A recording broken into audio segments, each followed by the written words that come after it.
Okay, welcome to another edition of Carnivore Bites, a special edition, ladies and gentlemen, and Dr. Lobkin, because we had our send-off last week, and we wished everyone happy holidays, a happy new year, but we're back, as Schwarzenegger said, and we're back for what reason, Dr. Lobkin?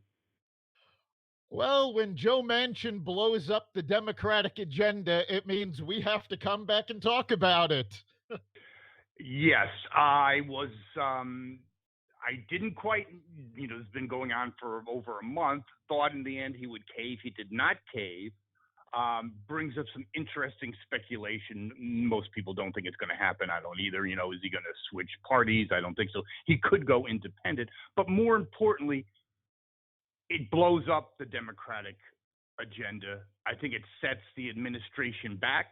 I actually think it's worse than what's being reported because I think it's given entree for other Democrats, not many, to maybe bail. Because what's the incentive of going for this?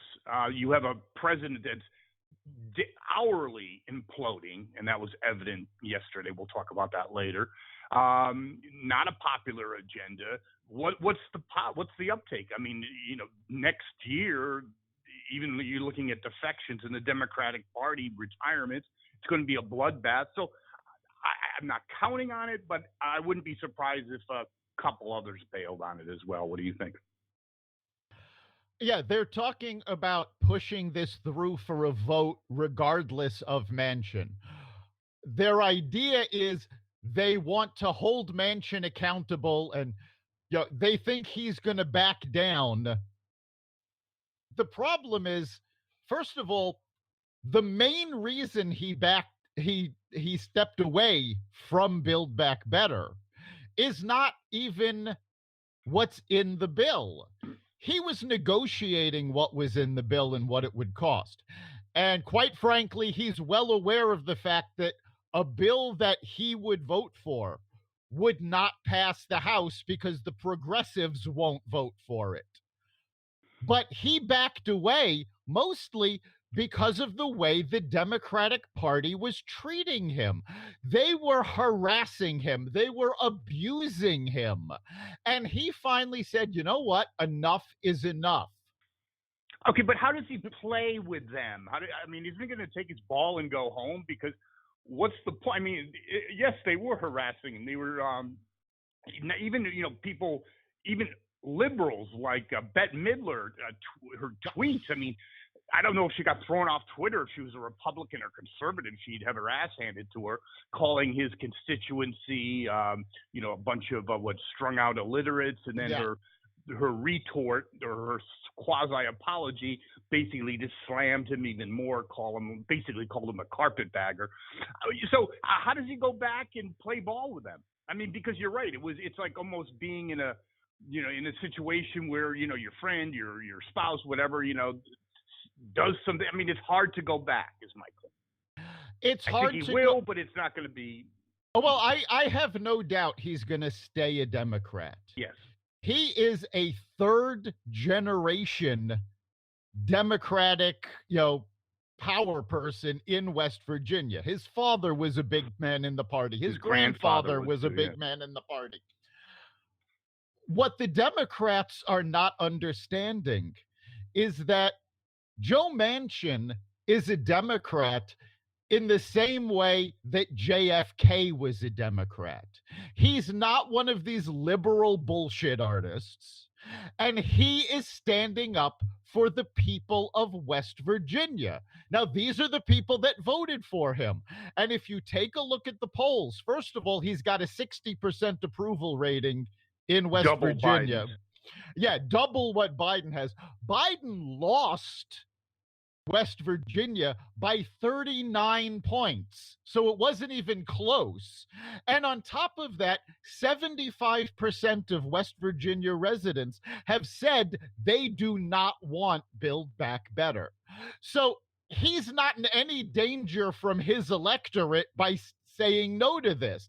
And that's what the Democrats don't understand. More than that, but here's what I think, though. I think that he could he's not going to do it. It's purely a fantasy, but he could have a watershed moment, a wake-up call for the Democratic Party by having a press conference and saying, this is not the party of my grandfather. This is not the party, as you said, of JFK. I am now an independent. Yeah, again, I would love to see him do happen, that, but I don't think he's leaving the party. 100% What he is doing, though, and by staying in the party, he's actually encouraging this, is he's encouraging other moderates to step up. There have been people leaking information out of the Senate that there are actually 5 Democrats who want to vote no on Build Back Better.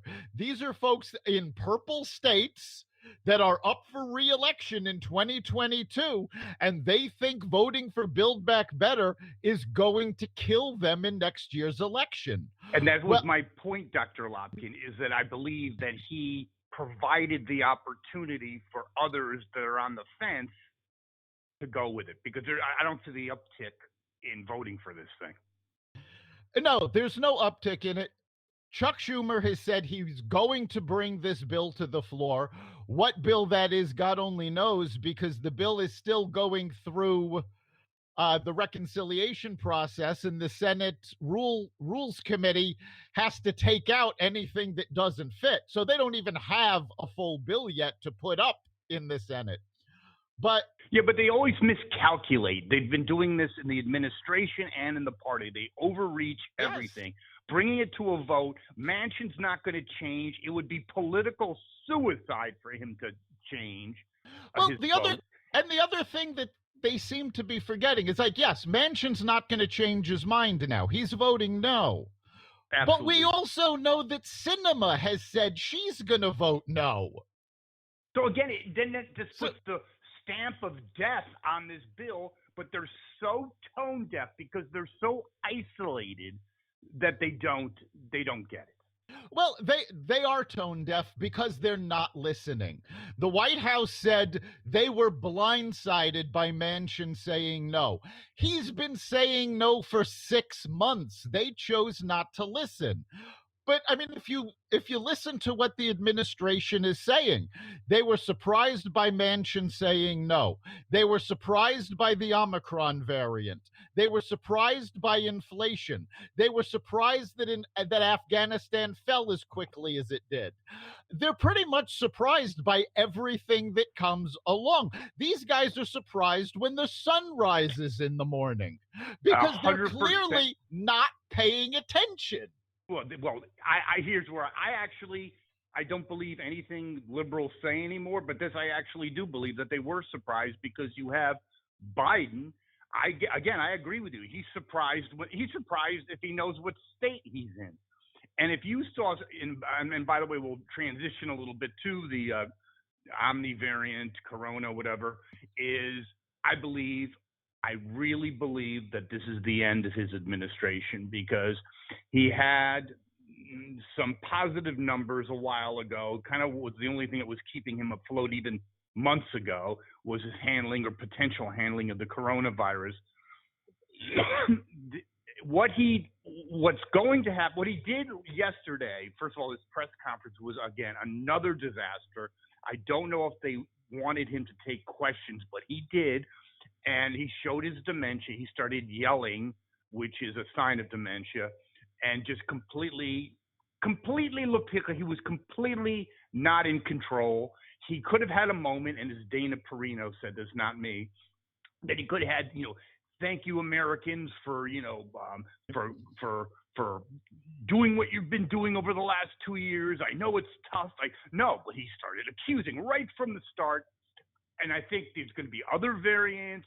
It's not going to be a great winter, and I think he's going to pay the price because because he actually has to do something, Eric. This is different. It's in real time. You got to be quick. You got to be agile. You got to be forward thinking. All the things that he is not, and I think it's really going to show. Your opinion? Yeah, I think it's already showing. Agreed. And I mean, you said you think there's going to be another variant. Doctors across the country have come out and said, of course there's going to be more variants. That's what coronaviruses do. They always mutate. This always happens. The only people who were taken by surprise on this was the Biden administration. And even the CDC said, we've been preparing for this. But Biden was surprised. The Biden administration was surprised. He was also surprised by his own poll numbers. Yeah, no. So I think you're looking at a monumental, again, supposedly he's the only modern day president with lower ratings except for Trump. I disagree with that. I believe Trump had higher ratings at this particular point in time. So I think there's more to go. I think, Trump bottomed out at a certain number. I wouldn't be shocked if it gets to 30%, which would be historic. But everyone's got to have their moment in history, and that could be Biden's the lowest ever. Well, remember, Harris has already gotten the lowest approval ratings of any vice president in history. So it's not a stretch to think Biden won't be far behind her. It is absolutely ludicrous what is going on within the Democratic Party. Biden campaigned on two items. One was bring the country together. And the second was to halt COVID. He has completely failed in both of those things. Both of those have actually gotten worse. And the big problem is that they're kowtowing to Bernie Sanders and the progressives. Now, here's the one thing I do not understand. I cannot figure this out. Why are they getting behind Bernie Sanders rather than Joe Manchin? Joe Manchin is a lifelong Democrat. He's a third-generation Democrat. Bernie Sanders is an independent socialist who only joins the Democratic Party. Yeah, well, but I'm just talking about party now. He's an independent socialist who only joins the Democratic Party when he wants to run for president. So why would you be backing him and his followers rather than real Democrats?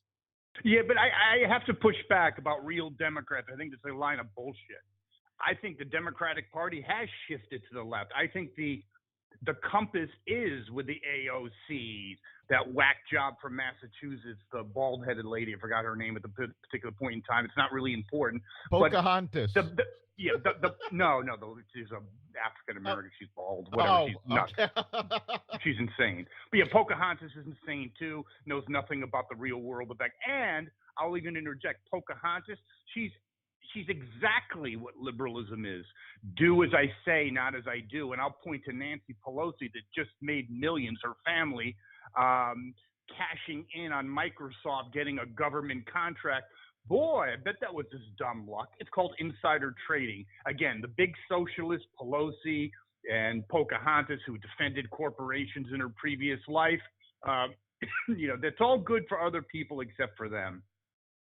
But I do think the compass and the direction and the energy of the Democratic Party is with the socialist Hamas wing of the party. And I think if you betray them, if you go against them, you will be punished. And I think the press is, at least for now, the outlet for them. Okay, I will give you that the press is the outlet for them, but I'm going to push back on the idea that they are controlling the Democratic Party.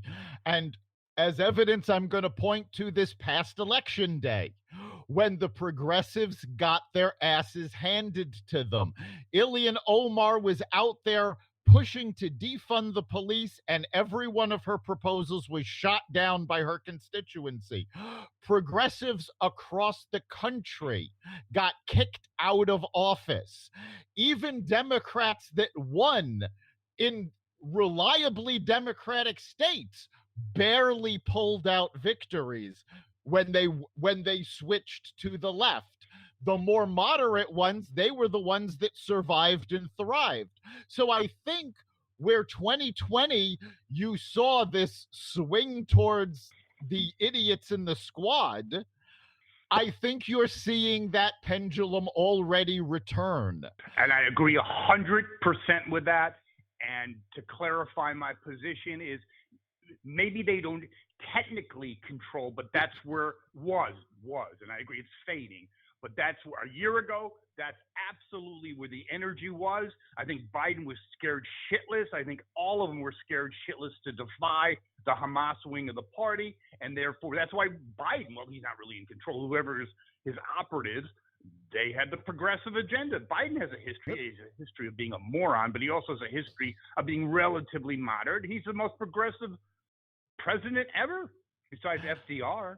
He is. I mean, I think they've taken over his staff, and quite frankly, I don't think he has any idea what's going on. No, he has no idea. But if you want to take a look at what the future of the socialist liberals are, I would say take a good look at the mayors of New York and San Francisco. Mayor de Blasio is leaving office. He is being replaced by a former police officer who has stood up to Black Lives Matter. He's a Democrat. And he has said he is refunding the police. He is going to be about law and order. This has gone too far. You take a look at the San Francisco mayor. Now, this is someone who actually defunded her police department. Yeah, she's begging for support. And now she's begging for support, going, we are refunding the police. We are taking action on law and order. Why? Because these socialist policies don't work. They are dangerous. And the mayors are the ones on the ground. They're the ones that have to deal with this. So you're seeing, and something else is in November's elections, where progressives were basically pushed out, you saw a lot of African-American voters coming out against progressives. You saw a lot of Hispanic voters coming out against progressives. So their traditional audiences are going, no, this is not what we signed on for. You are out of here. Yes, interesting. And last thing is on that note, let's close on a positive note, because I think, everything in life is like a yin and yang. And I think, yes, Trump, because of his own craziness, didn't get reelected. We have Biden, a very incompetent president, but I think there's a very, very big silver lining, and that is that you see the progressivism has been exposed for what it is, and that would not have happened if Trump got reelected. And I think it could set the tone, just like Reagan after Carter, for a extended period of time if the Republicans don't screw it up, for conservative and Republican rule. And I also will close on the fact that you see it in even the census data, so to speak. California, people are leaving in droves. I think it's last year the size of Cleveland left California. But another interesting fact that came out today, not only are people bailing, but there's been a 38% decrease in people coming into the state. So not a good combination, but shows you that liberal policies a la Gavin Newsom just doesn't work. Yeah, I mean, you take a look at what happened in California, and I find it absolutely hysterical that over the past couple of days, I've actually heard some people floating Gavin Newsom's name to run for president in 2024. There's no way he'll ever get past. There's no way he'll ever get past the primary. But that's something else. The Democrats are in such disarray. They're starting to float names of potential presidential candidates. That has never happened before. They've never floated names against an incumbent. No, and in fact, there's indications that Hillary is floating some ideas, and I don't doubt it. Hillary is definitely floating the idea of running again. Hillary, I will go on the record as saying Hillary will never get the party's endorsement, she will never win the primary. If nothing else, they don't want to have to talk about the Steele document and the fact that Hillary committed fraud in 2016. So there's no way she's going to survive a primary. And I'll just, on a humorous note, I believe that if she was in Connecticut, she'd have one foot on a banana peel, the other one in the Institute of Living, because when she did her acceptance speech, that's time for the nets to come out. I believe that was she never recovered from 2016, and I think she's totally out there. Even admitted the fact that she's drinking heavily. Oh my God, she did. Yeah. I know. It's like, no, she never recovered from 2016. And quite frankly, neither did the Democratic Party. They thought 2016 was going to be a coronation. They thought the Obama years were never going to end. And now, not only did Trump erase Obama's legacy, but Biden has decimated it, because most of the people in the Biden administration are the same people that were in the Obama administration.